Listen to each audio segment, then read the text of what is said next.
I'm pleased to welcome my guest today to the Old Grey Mayor's podcast. He is a long time politician from Cambridge. He was elected a councillor for the Preston area in 1991 and became a fixture on Cambridge Council until 2014. Then he ran and was elected to regional council and stayed there for 2 terms until 2022. During that time, he was a member of and vice chair on the Police Services Board. I'm pleased to welcome to the Old Grey Mayor's podcast, Preston's favorite son, Karl Kiefer.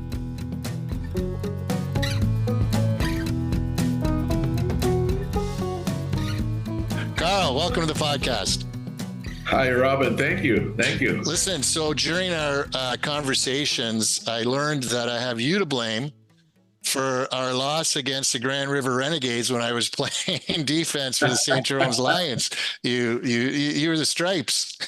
Yeah, well, I spent a few years in the OHA refereeing, and I was surprised when you told me your coach was Mr. Rooney, who I had a few interesting conversations with. Yeah, we won't get into that, but I understand. Hey, it's hockey, and we're Canadian, and we're passionate about it. So absolutely. Yeah. So, Karl, let's get started here. And how is it that the Kiefer family came to be in Preston?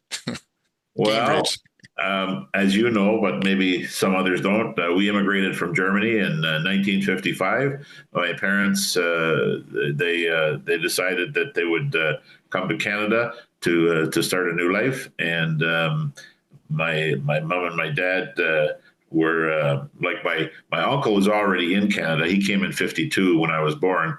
And then that was my dad's only brother, and he wanted to follow him and come here. And of course, my aunt and uncle were special too, because my uncle was my dad's brother, and my mom was my aunt's sister. So 2 brothers married 2 sisters. So, but anyways, and they lived in Preston, Rob, and so that's why we came here. Yeah, it's not unlike my situation. My dad, well, he was already 16 when they came here, but they came around 52. Right. And my mom from Germany, and my mom came from Italy around the same time. And so Dad's family was in New Hamburg. And then, he was around and about, and Mom's family followed. She was the 5th of 5 sisters, and the oldest was already in Woodstock. So they were in Woodstock initially and then made their way to Kitchener. So my parents actually met here in Waterloo region at the time. So, okay. So now you're growing up in Preston, and what was it? What was your dad doing for work when he was here?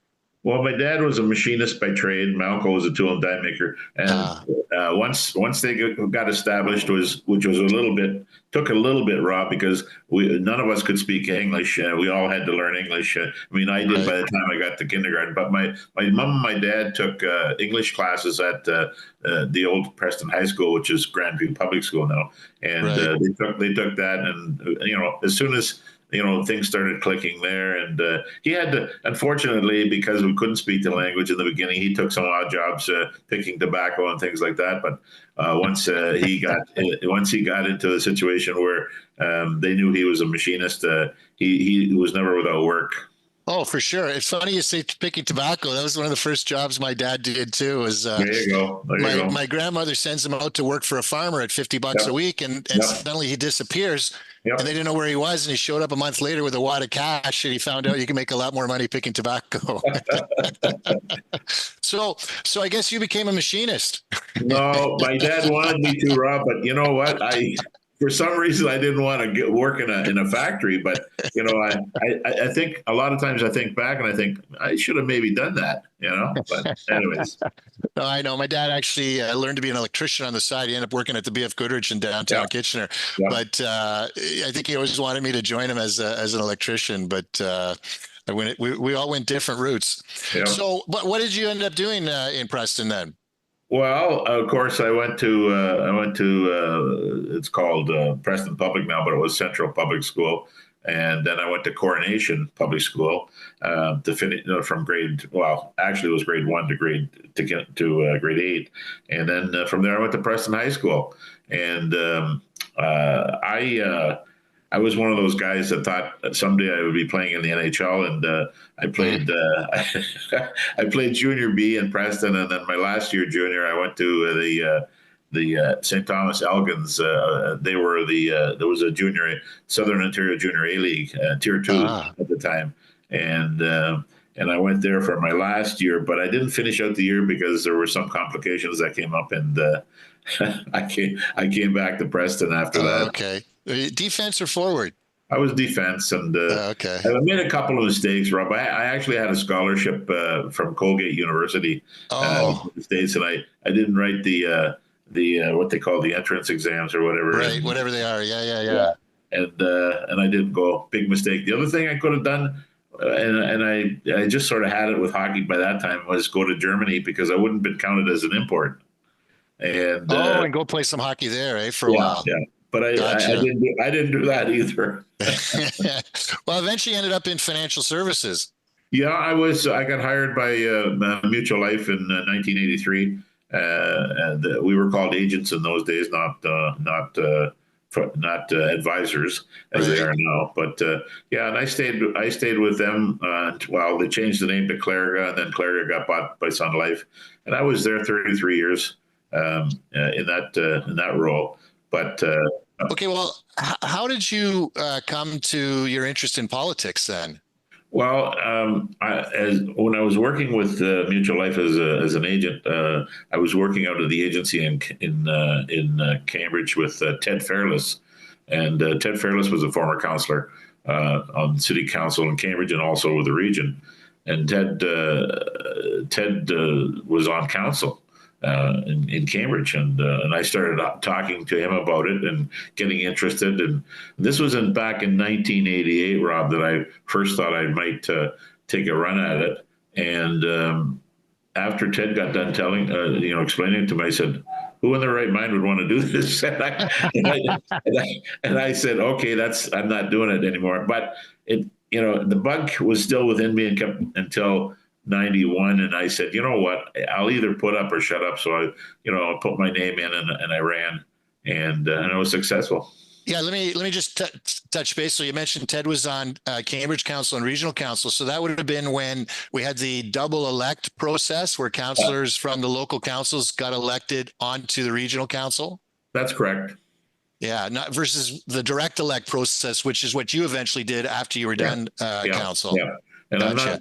I'm not so sure, that wasn't the bad idea to stick with it, but there were many others that thought it wasn't the way to do it. Yeah, we won't get into a debate on that right now. We'll talk about it maybe when we're talking about when you're on region that time. So, because Ted's doing double duty, and I don't know, was he a financial plan or an agent back then too? Yes, he was many years. Yep. Okay, so it would have been. But tell me about your community involvement at this time. So you got a bug about local politics, but were you involved in some community activities? I was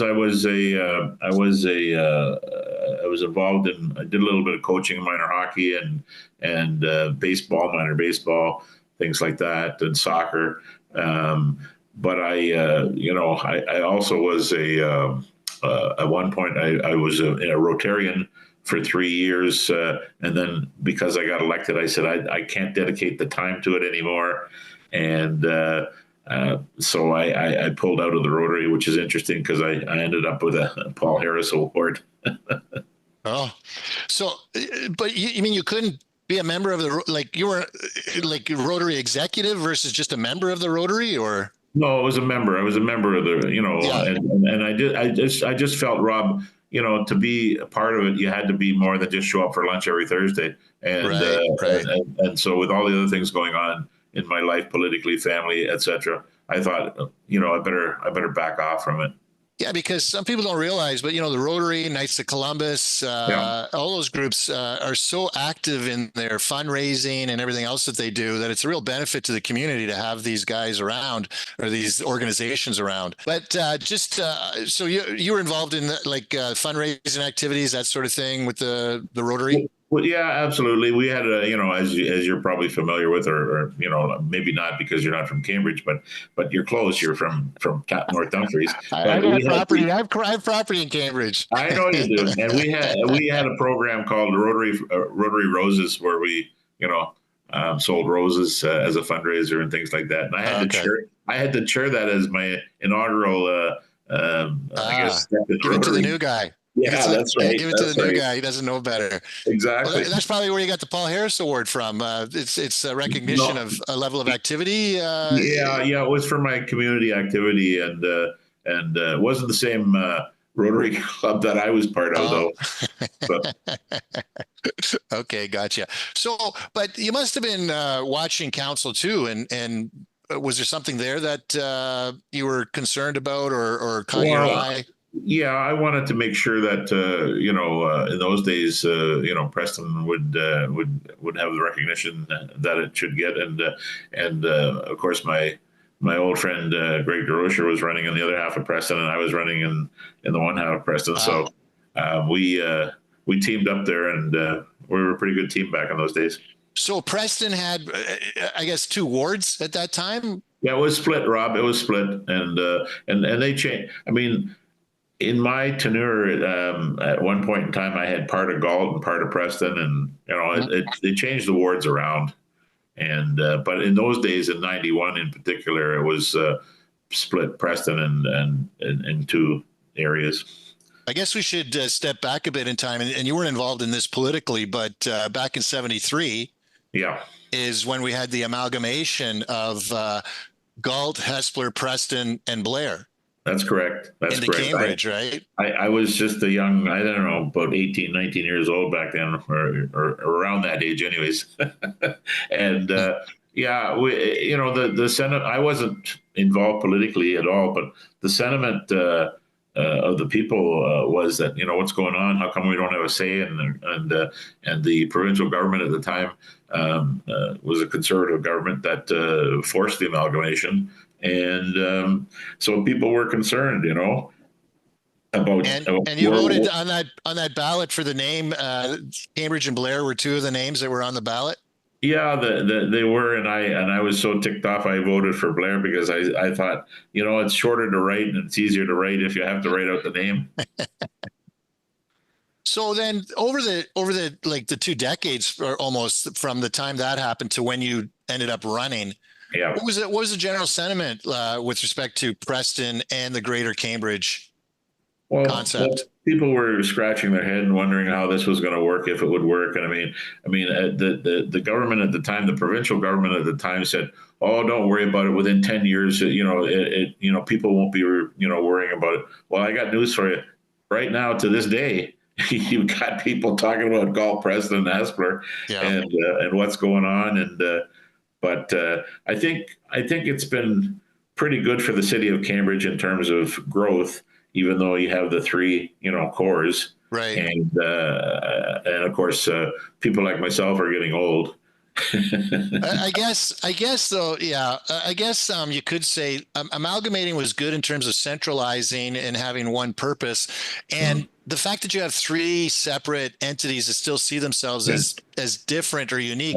It's like City of Kitchener with all its neighborhoods associations and stuff, right? So not really that much different. I think that the thing that was, I'll say, interesting here was the fact that we had, the double whammy, if you want to call it that, Rob, in terms of being forced into one city, but the other thing was, oh, by the way, you're going to be part of the region of Waterloo now too. Okay. And so that was a little bit of a kicker too. And as you know, the discussion goes on. Yeah, there's always that question about, is Cambridge getting their fair share, so to speak, from the region? Right. And then I always break it down with the former mayor when that comes up, and I say, well, that's not too different than when you used to tell me about how Preston and Hespeler would say they weren't getting their fair share when it came to Galt's.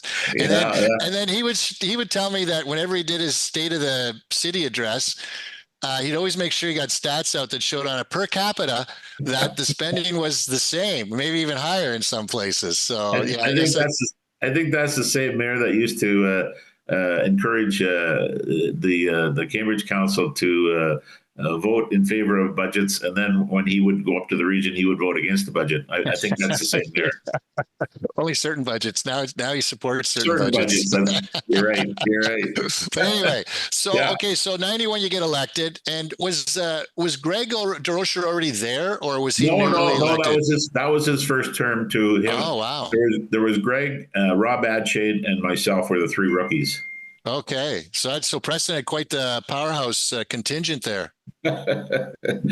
Well, we thought we could maybe contribute to the way things were going or going to be running. We were younger, and not that age should be a discriminatory thing, but we got along well.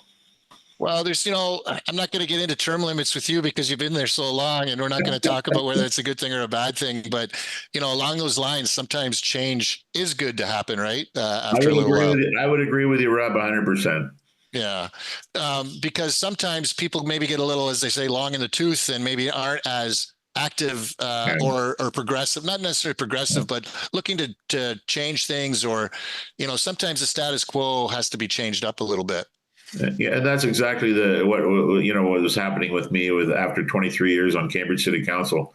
I thought, maybe it's time to give somebody else an opportunity, maybe somebody with a different concept or fresh ideas. Yeah. And I was willing to take, if they voted me in, the regional spot, right, which I was happy to take.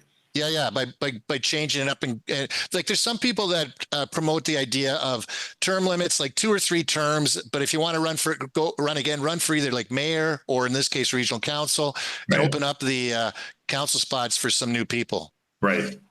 I have it down here. You won by 45 votes in that first election. Yeah, it was very close. Lauren Wallace and myself battled it out. Mark Coleman was the third one in that. It was a 3-way race, and the actual ward used to belong to Graham Bush, who vacated that particular time to run at the region, and he wasn't successful. But that's another story. Oh, because by then they had the direct elect going on in 91. If he was running for the region, probably. I believe it wasn't necessarily then yet, but I'm not sure. I might be confused. If he was running for the region, that's probably what was going on, because then he wasn't running for council. So interesting. But anyway, the seat opened up, and so that's when you had your chance. Yeah, that's right. Because it's tough to beat an incumbent. Who was the mayor then? The mayor in Cambridge? Yeah. I believe it was Jane Brewer. Okay, so your mayor was Jane Brewer. Okay. And so when you're a rookie on council then, Doug Craig was already on council at that time? He was. He was one of the veterans. or he was an interesting understudy, let's put it that way. So, but you said some of the veterans helped you out a lot when you got there. Yeah, people like Bill Struck and Fred Kent and Ted. and Ted Fairless, of course. But the thing I remember about Fred Kent, for instance, was we got talking about when you go out on the campaign trail and what you're saying. He said, Karl, what I do, and he was a long-time politician too, but he said, Karl, what I use and have used successfully is I don't get up on the soapbox and start to preach about, I'll promise you less taxes, I'll promise you this, I'll promise you that. He said, my line was, I promise to do the best that I can. And then he said, and that's the only thing I'll promise. And, I adopted that, Rob, and, it's true, it works. I found what was surprising to me the first time I ever ran, back in 2010.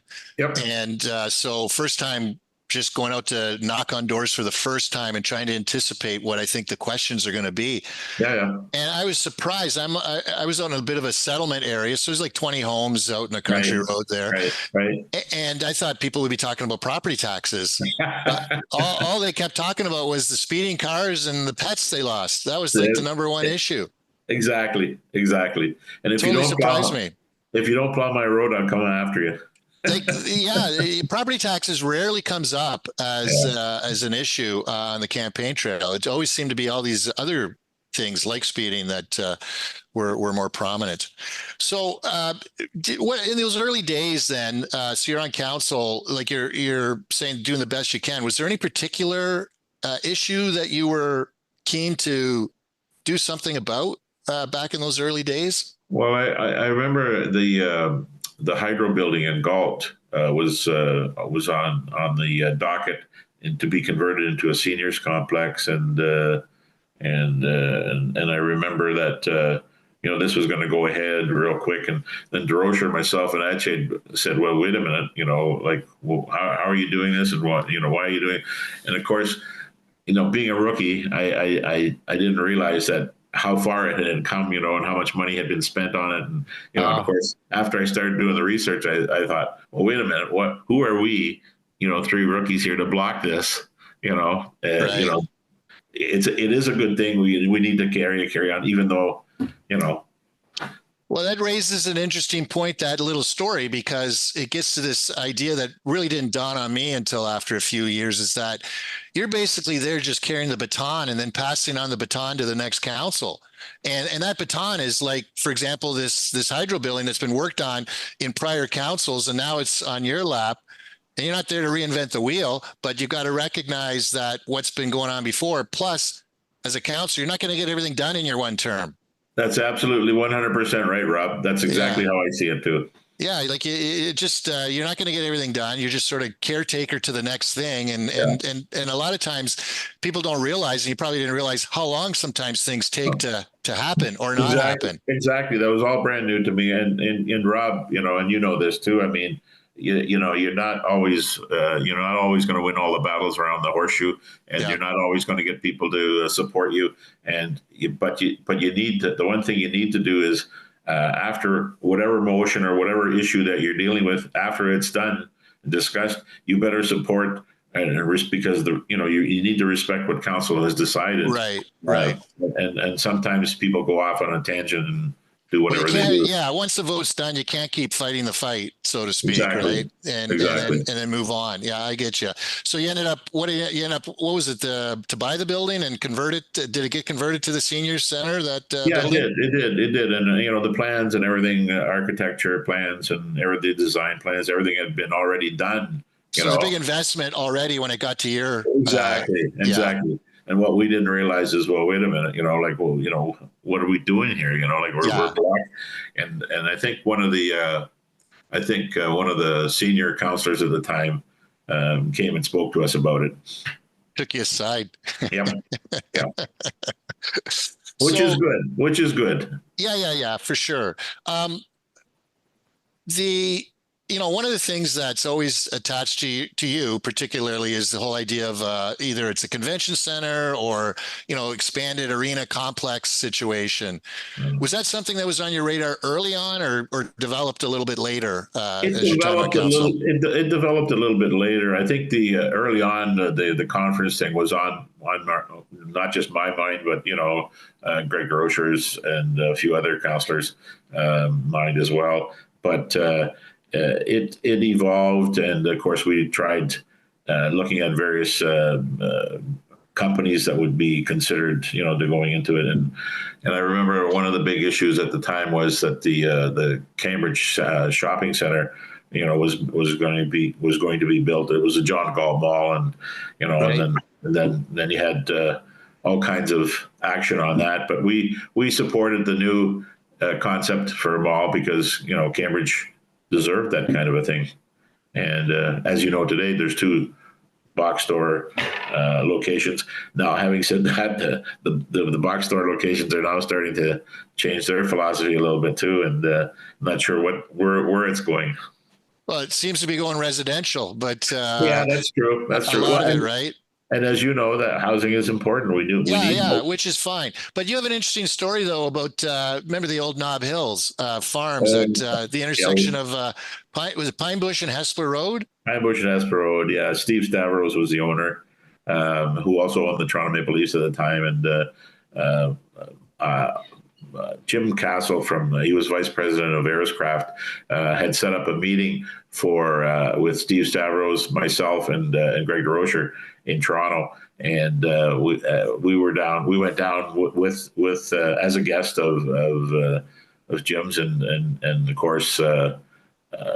We had no idea that Mr. Stavros was going to say, look, I'm at a point now where my wife wants me to get out of the grocery business, so I'm ready to sell that property. And, and I believe the figure was, Rob, at the time, 32 million. He said, you can have the building and the property for 32 million. And we said, well, look, Mr. Stavros, we're not here, with permission to make any deals. We're just here to, as a guest, to feel you out on various things. We actually wanted him as a partner on the whole thing, but right. he wasn't interested in that.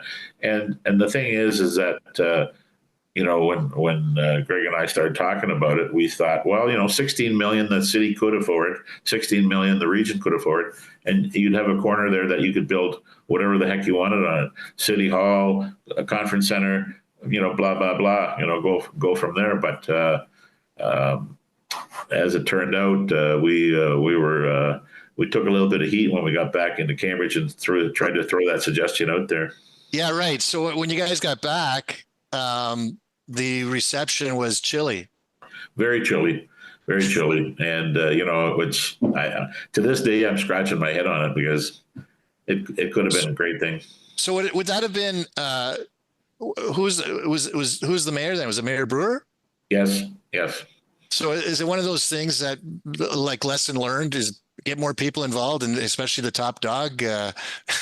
Well, I don't know, Rob, because as a council member, you get you're approached by right. different companies, businesses, non-charitable, profitable, you name it. And in this case, we had a business person, Jim Castle from Aeroscraft, who's no longer with us, but he was, right on top of things, and he thought, well, maybe this is an opportunity to get some people involved, and Greg and I went purely out of the fact that, hey, this sounds like an interesting meeting. Let's see what's going to happen. Yeah. But but you're right in getting more people involved. It's true, but the people that you get involved need to understand, the background information too. Yeah. I guess that gets to also too. I mean, the unique thing about municipal politics is that everyone's it's all equals, so to speak, at the table. It's not party politics exactly. Where there's the leader and everyone gets behind the leader or the party platform or what have you. So what was Steve Stavros like?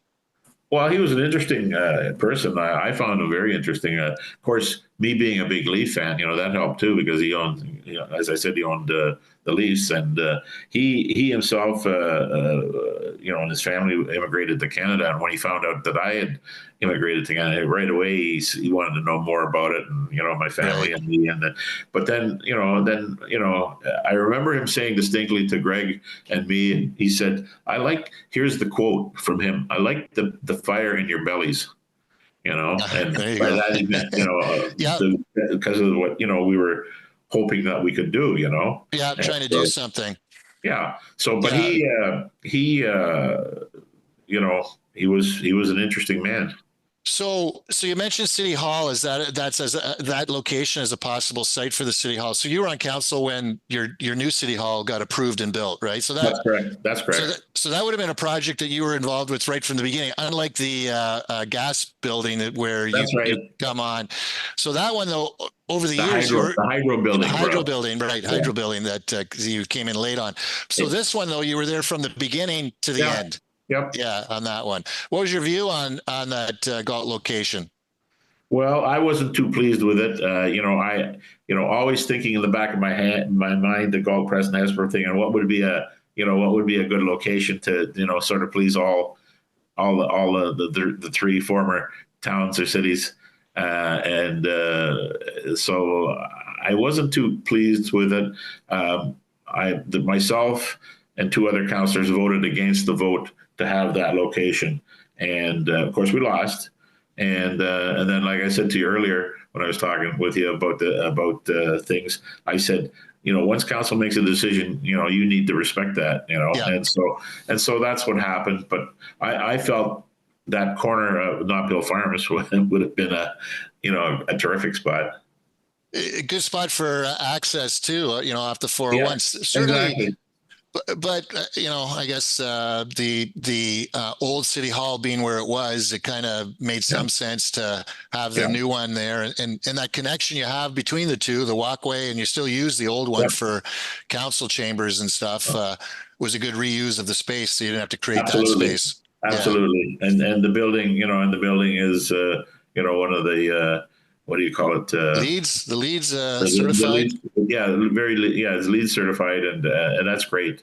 That's Well, I great. always joke that big wall garden there. I said it was always got trimmed to look like the mayor. He looked over Yeah, yeah, a certain way. But anyway, so just then we could talking about Nob Hills and the location. I think yeah, I just want to touch base on that the multi-use sports complex idea that yeah. came up, right? Because you were there for part of that, but unfortunately now this is a situation where you were there at the beginning, but then you had to leave because you went to regional council. So now you've lost the baton. You left the baton behind, Yeah. and some might say the baton got dropped. But So going back to the beginning, Doug Craig made me the minister of sport, I guess, if you want to call it that. And right, I ended up as the chair of that committee for the multi-use, and worked very closely with Jim King, former CEO, yeah, on it as well. And we were, well on our way to getting something done there, because Rob, what initiated the whole thing was there was three arenas in Cambridge: Dixon, Churchill, and Carl Holmuth. Those were yeah, the three rinks that needed to be replaced 10 years ago. Never yeah, mind yeah, yeah, now. They're still yeah. working now. And, it's like pumping money into a bad situation all the time. I mean, you need the rinks, you got to keep them going. But hey, we would have had now, if we would have went through with the deal that would have ended up on Conestoga College property, we would have ended up with four new rinks, a gym, and a pool. Oh, And yeah, I know. It would have been fantastic. Track the whole thing. yeah, How did that deal come about?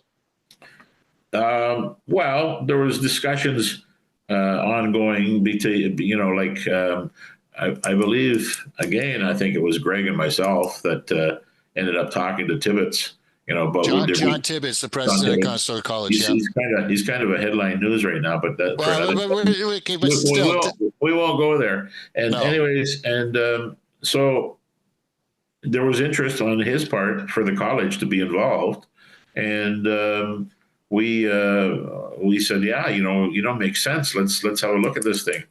And as you mentioned, though, I ended up running for a regional councillor spot, Yeah. and I was the chair of that committee.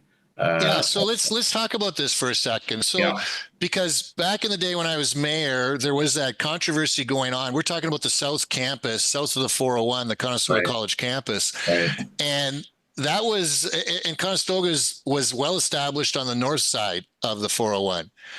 And that land that Conestoga set up on the south side was land that was actually purchased by the city of Cambridge initially, correct? Yeah, I think Don Smith was he was the CEO at the time, our CEO, and was involved in that, and that's how that went. But Right. I don't, So I don't, Cambridge, sorry. I was just going to say, Cambridge bought the land. I just want to get into that story for a sec. Cambridge Yeah, buys the land and then sells it at cost basically to Conestoga so that yeah. they can, when they're ready to set up. I wasn't on council when that deal went through in terms of when they bought the property. That was before your time. That's correct. Yeah. That's okay. But you know the story anyway. So the issue then became between Doug Craig and John Tibbetts, this issue about services and stuff out to that property, right? Yep, that too. And Kitchener Yeah, was but even though there was that controversy, because I had to sit between the two of them at hydro board meetings for a period of time during that going on, you could still work on another project that was going to be beneficial to the community. absolutely, absolutely. Right.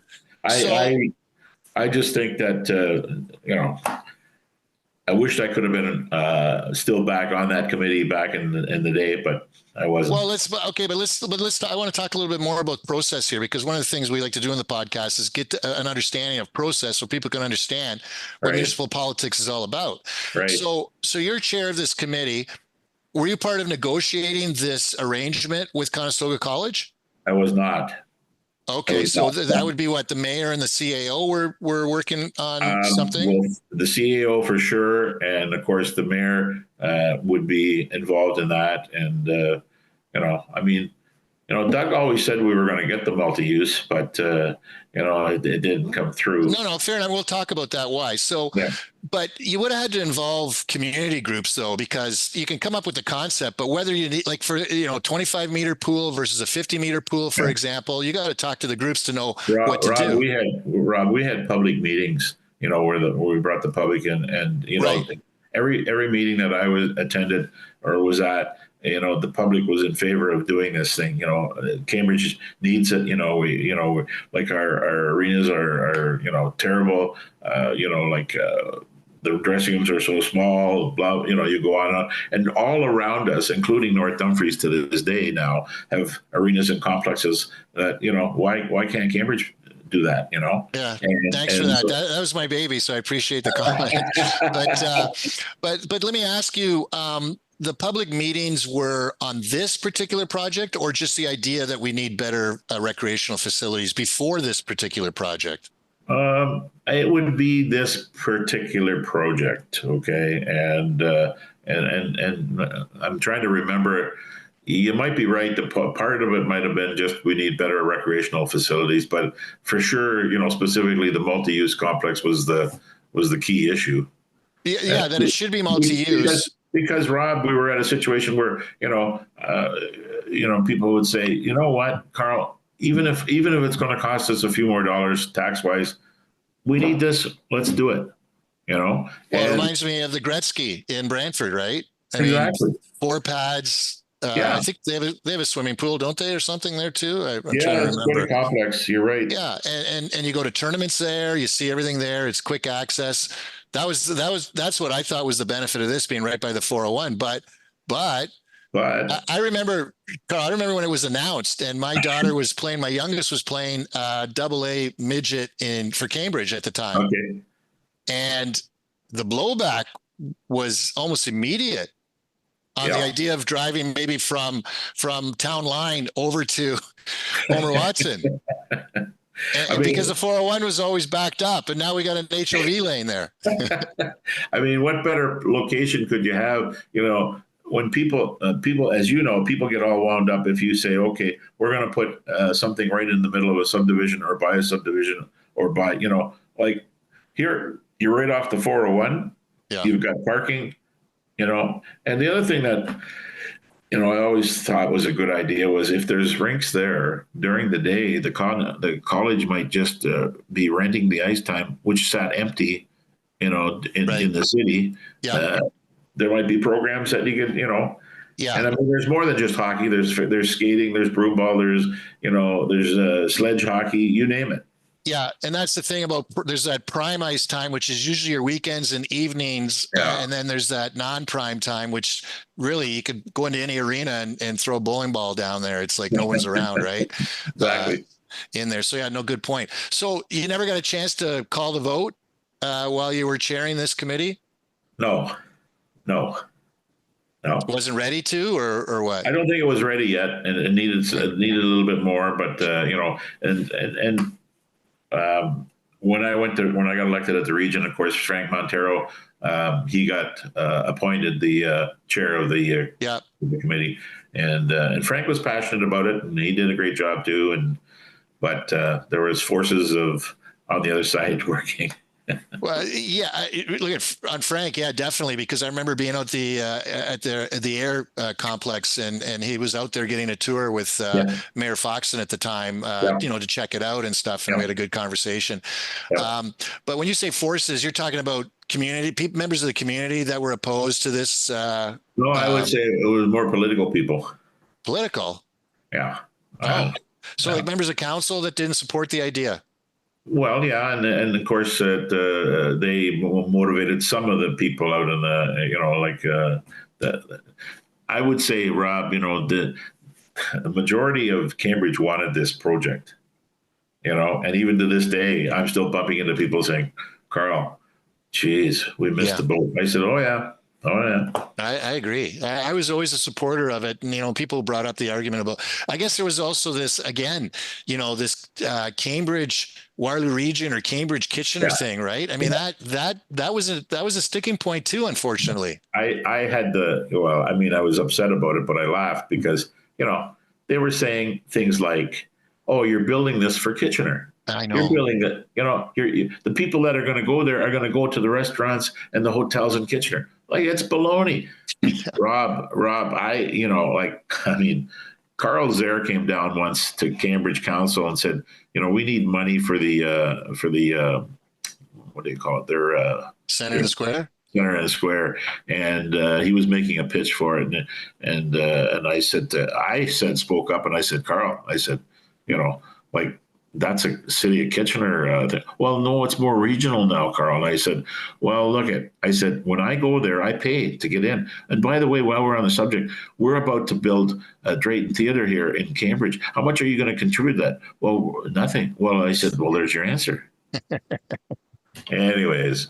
The Battle of the Karls, one with a K and one with a C. And I always tell him he spelled his name wrong, but he always looked out and to this day he still looks out for Kitchener. He's a. I just realized my middle name's Karl with a K. So there you go. We got something in common, Rob. That's why we get along. Get along.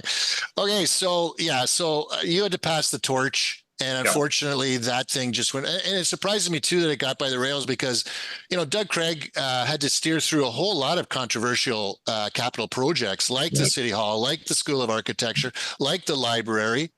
And you know what, Rob? I supported him and those projects. Okay. Yeah. To Doug's credit, he brought the libraries, schools, all those things, theater. All those things he was on top of. And I was very supportive. And I just thought he could have been a little more of a driving force in this multi-use thing. One of my first podcasts, one of the early ones I did was with Doug, and we talked about this issue. And Doug, I think he acknowledges that social media was the issue. Unlike these other projects, because you didn't have social media wasn't as prominent when these other projects were on. Yeah. This one, I always said, don't read the social media. Don't read the Facebook pages and all that stuff. Do what you think you got to do. I've never been on Facebook, Rob, and still am not. Yeah, I'm on just if I want to check and see whose kids are doing what these days and who's graduated. Well, I check with my kids to see what's on there. Yeah, or what meal looks like at a certain restaurant. Exactly. So, okay, let's pull her back to Preston issues then. Okay, a little more to there. And, the biggest thing I would say, Preston as a landmark was the Preston Springs Hotel. Right. And so give me your thoughts on that whole saga. That's almost like a sad story. Well, it is a sad story because, it's a landmark, not just for Preston. I mean, at one time, Rob, as you know, it was a world famous spa. And the fact remains, though, that it's privately owned piece of property. And, I know the heritage people were all over it and wanting the city. But I mean, the heritage people weren't going to put up the money to do anything for it either. So when we had somebody like Mr. Haas, I think owns it, looking to do something there. And of course, he was having difficulty not just with the city, but with the region as well in terms of what he wanted to put or would like to put in there. And it's a difficult corner, as you know. And but I felt just like a lot of other Prestonians, it was a landmark, and we hate to lose it. And there was even a committee at one time with Donna. I think Donna Reed as chair, I think. On Preston. I can't remember if she had me on that committee or not, but I know she headed it up, and she was trying to work with the developer as best she could, and with the residents and everything else. And it's unfortunately it ended up. Well, it is a tough piece of geography, right? I mean, exactly that hill. Yeah, I remember talking to the residents up and behind it, and I said, maybe we could come in from the road up above it and come down. As you know, it's quite a steep hill there. But yeah, Shots Hill, right? Could have been some work could have been done, but at a cost, of course, too. But the residents were just wild. They said, "No, we don't want that." Excuse me. So it never went anywhere either. Well, so it reminds me though too, because thinking of that intersection of King and Fountain, Yep. and I remember early days when I was on regional council that came before us. I was I sat beside Doug Craig on the Horseshoe, and there was a question about whether to put a roundabout in there or not, and some gentlemen who were acting or representing the owners of the land sort of across the street by the Riverside Park side. Yeah, where the knotty pine was and the flour mill. Yeah. So opposite the other side of the street from the knotty pine, right? So okay. Yeah, that part. So we're but adjacent to the park, right? So okay. So they came and they said, yeah, we're looking to develop this property, and this roundabout's going to take up too much land from us, et cetera, et cetera. And so I mean, I kind of like looked to Doug and the view was, no, we won't put in a roundabout. We'll just leave it as an intersection. And today I'm thinking that was one of those unfortunate situations where council probably should have went with the staff recommendation. Yeah, in hindsight, Rob, I think that's exactly right because as you know, if you're coming from the Crestview condominiums, you can't make a left-hand turn without actually turn. You can make a left-hand turn, but you're taking your life into your hands. A roundabout would have solved that issue. Yeah, and now Shots Hill is built. Well, it's got that swoop and continuation into that intersection. So the I'm trying to think of the name of the flour mill now. It's I know what you mean. I can't remember the name either. That's an issue too, because they have big tractor trailers coming in and out of there, and right. And traffic gets tied up, and it's a tough intersection. What would have been at one time the outskirts of town, now suddenly with all development exactly within town. So yeah, it makes it certainly difficult. So unfortunately, then we lost the Preston Spring. So inability to decide what to do results in deterioration, which results in an order to have the thing torn down. That's right. Yeah. Could you have done anything different there? Don't think so. Yeah. Don't think so. As much as I would have liked to, I don't think so, Rob. Yeah, no, I understand what you're saying. Another, I don't know if it's a Preston issue so much, but the Riverside Dam. Right. Was that like that's always been an interesting conversation as well, on like another one of those ongoing long conversations on council. Yeah, having lived in Preston all my life, and and my parents and everybody and their brother use that park. It's a jewel, not just for the city of Cambridge, it's for the region as well. And that dam, I was always in favor of either getting it fixed or replaced, one or the other. And we had started to put on council at the time. We had started to put together a fund so that we could, when the time came. And I think we were up to about 8 million or whatever. But now what was happening is we had an engineer at the time who no longer is with the city, of course, who wasn't really taking this thing into the right direction. And of course there was people say, take the dam down and naturalize it. Right. Well, there was also that many that said, no, don't be doing that, fix it up. And now, of course, it's up around 20 million, I think, to do it. And it's not that I didn't want to do it, but I know when I ran in the by-election when Donna died, I was going to carry on for her to the end of the term. And then some people were going around in the by-election saying that, Kiefer's against the dam. Well, that's not true. All as I said was you'd have to look at the financial aspect of it. That's all I said. Yeah. And they were going around promoting that I was against it. So you're raising a different point that I just want to touch on is how costs escalate on these things when you can't get around to it. Absolutely. Just like in North Dumfries to twin the arena. Yeah. I mean, if you're going to wait 2-3 years, that cost is going to be unreal too. Take the LRT. Cambridge, what, 4 billion now? 4 billion. I know. We'll talk about that when we talk about the regional stuff. But on the arena, for example, Yep. back then when you were on the committee, what do you recall what the estimated cost would have been to build at the Conestoga site? I had the figure at one time, Rob, and but it's I don't know, but it was a lot less than what's going on now. Oh, the cost to twin the Preston, Right. Right. It's unbelievable. And now, it's not just twinning. They're expanding the ice surface in the auditorium to be NHL size, and and the seating too, right? Yeah. Well, my idea of seating was always that you got to have one rink or two that has seating all around, like in air, for instance. Yeah. And I back in the 70s when Preston, the arena burned down, and the town of Preston then would built what's now called the auditorium, Preston Auditorium. Kerry Leach was involved with figure skating, and he was an influential guy at the time, and he wanted seating on one side only.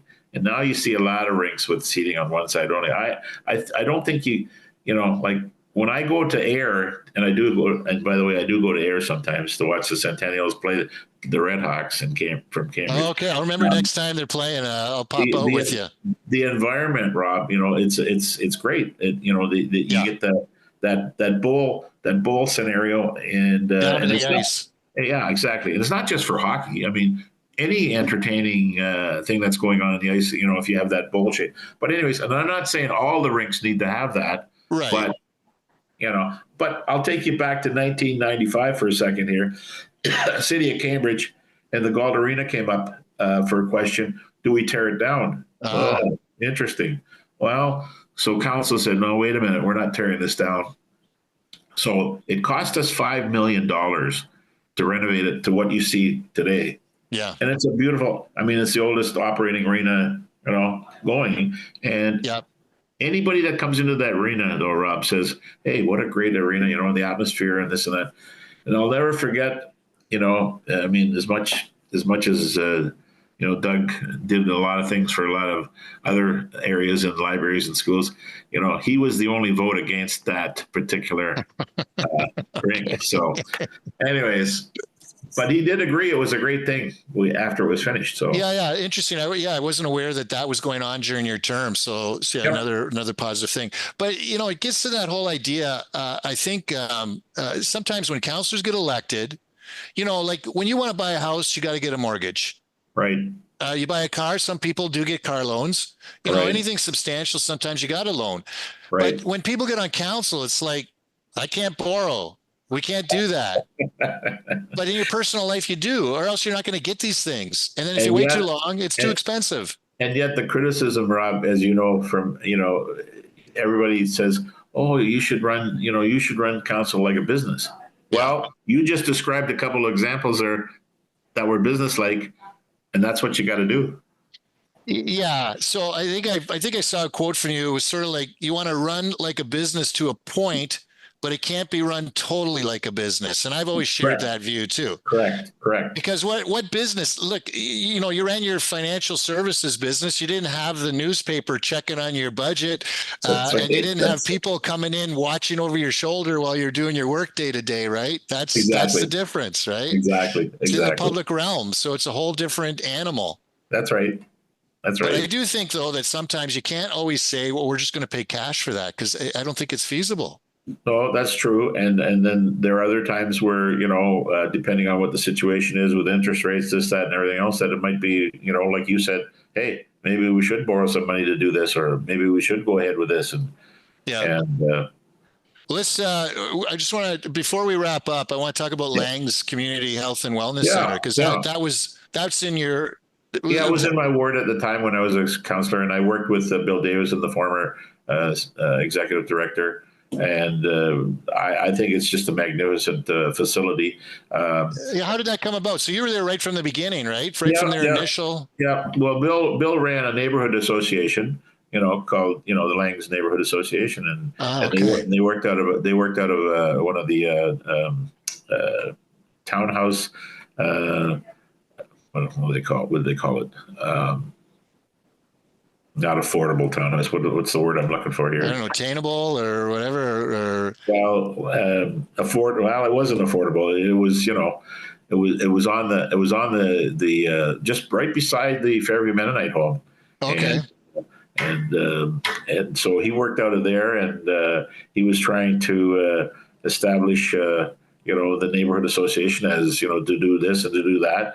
And boy, it really took off. And of course, he got the Fairview Mennonite home involved and a few other people involved. And he was a great advocate to get the provincial and federal governments involved. He could get funding, which you need.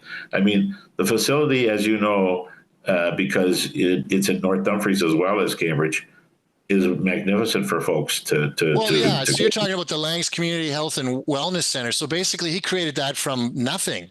Exactly. That's a tremendous accomplishment, because that is a wonderful facility. And if you want to say it came from something, it came because of being a neighborhood association. Yeah. He started that way.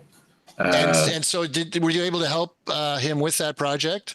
Yes, anything politically, that had to do with the city and that, I was right there for him, and Jane and Doug were both, they're both mayors, were supportive of it. Yeah, at all times. And to me, neighborhood associations, they don't cost you money; they save you money, Rob. No, they're good. And I think what Bill demonstrated too was leveraging partnerships, because when we had Langs came out to Ayr to set up a satellite location, and when we were in the middle of drumming up support for our community center as a grassroots organization, Bill got involved with us right away. I didn't know this guy from Adam, and he got involved with us right away. And it was through that collaboration, and now we have, they have a permanent medical center site at that location, and the whole concept was different groups come together, everybody builds a wall, build 4 walls, you got a building, right? I mean, that's the sort of the barn raiser attitude of it all. And that's what you need. That's the, to move ahead and successfully move ahead. That's the kind of thing you need. Yeah. So, I was gonna talk about budgets and that sort of thing with you, but we'll do that another time when we. That's a good idea, Rob. Just about what can you cut, what can't you cut, and how hard those sorts of things are. You would have been through a lot of budgets in your time, but what we'll do is so Karl, listen, we're going to wrap it up at this point, okay? And then when we come back, we'll do a second show talking about the your transition to regional council, your time there, the pandemic going on, some time on the police services board as well, and just some of your experiences with that. So thanks a lot for being part of the show today and sharing a little walk on memory lane down Preston Springs and Old King Street and everything else. Well, Rob, I want to thank you for having me on. I don't know why you would want to have a guy like me on, but anyways, I appreciate it. And I look forward to the next time. Okay. Thanks, Karl. Thank you for listening to another edition of the Old Grey Mayors podcast. If you have any ideas for stories or people you would like us to interview or reach out to, please feel free to contact us. And thank you again.